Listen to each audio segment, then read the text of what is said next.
today, really today, President Lukashenko has announced that you can go for 5 days, visa-free, directly to Minsk airport.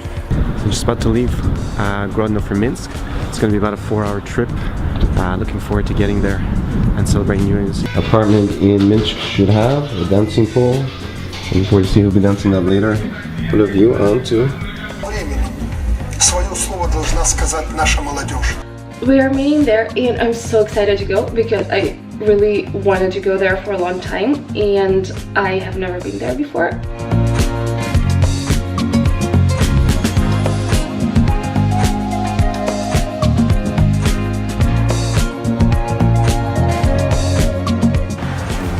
I've arrived in Minsk. So I'm just taking a walk through Gorky Park, which is one of the main parks here in Minsk, which is an absolutely beautiful city. I've been completely surprised by how nice it is. The weather's beautiful, which helps, but very clean, beautiful buildings. Yeah, it's been pretty eye-opening. So we just arrived here in Minsk and first impression's actually better than I thought. It's quite a chilled out city, not too many people. We began exploring the little known city, capital of the third least visited country in Europe, and found that there was more to do than meets the eye. One of the best museums in Belarus, and I'd even go as far to say is on the continent, is the Belarusian State Museum of the Great Patriotic War. The well laid out and vast collection of exhibits recount the German-Soviet War and the battle against the Nazi occupation of Minsk and other areas of Belarus, with information also available in English. The museum also provides the perfect opportunity to visit the neighbouring Victory Park with its fountain and monument, two of its standout features. The Island of Tears is another tribute to Soviet battle, paying homage to soldiers from Belarus who died in the decade-long war with Afghanistan from 1979 to 1989. To get around Minsk, all you really need is the metro. At about 12 pence per ride, it's extremely cheap.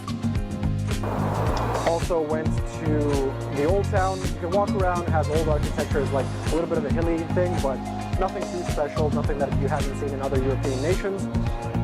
Flew in yesterday evening from Gatwick, hired a car, drove to the city, which is about a 45-minute drive. Really nice town. Right, so I'm just going to go off to the shops, get myself some food so I can make dinner tonight.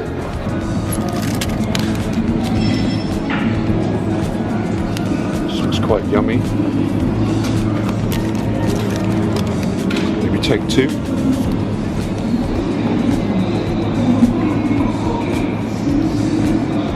So we've got some dried fish, and that looks smoked fish, and that looks like salmon, smoked salmon. Looks quite nice. What is this one? Herring.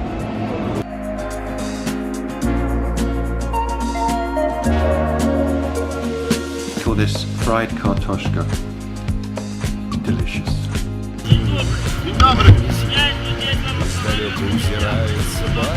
Okej, my tylko do tej gościnicy się zapisamy i przeparkujemy motocykl.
but there was still one thing left to do. What better way to sign off our trip to Minsk and come and to visit the National Library of Belarus. We're at the observation deck at the moment. It's 23 floors up, cost us 75 pence to come and see, and the weather today is absolutely fantastic. Orthodox place of worship, the Holy Spirit Cathedral, is one of the most beautiful buildings in the city and is extremely popular with worshippers. Traditional Belarusian food is based on the Eastern European hallmark of meat and potato. Anyways, also to come here as a foreigner, as a tourist, it's very inexpensive. Everything is incredibly cheap because of some kind of economic crisis that they had. Was this all worth it? Is it that different, say, to maybe Ukraine, Russia? It is a bit different. It was very clean. Things were very well organized in terms of infrastructure. Everything was orderly. It was quite pleasant to be there, not very stressful, and people are actually a bit more respectful towards each other than I've seen in, say, other countries in the region like Russia and Ukraine. So another interesting thing about Belarus was the language situation, because they actually have two official languages, one being Russian, of course, which is spoken everywhere by everybody, and then Belarusian, which is spoken by a minority in the country, even though the country is called Belarus. And I saw it written everywhere, actually, in all the buses, signposts, and it's very similar to Ukrainian, especially the alphabet they use. It reminded me of Ireland, because there we also have two languages. We have Irish and we have English. So Belarus is pretty similar. I did hear Belarusian just once in Grodno. I enjoyed Minsk. I would live here for longer because it's inexpensive, the people are very friendly, and the city is incredibly clean, incredibly safe. We love the city. It's so pretty and beautiful.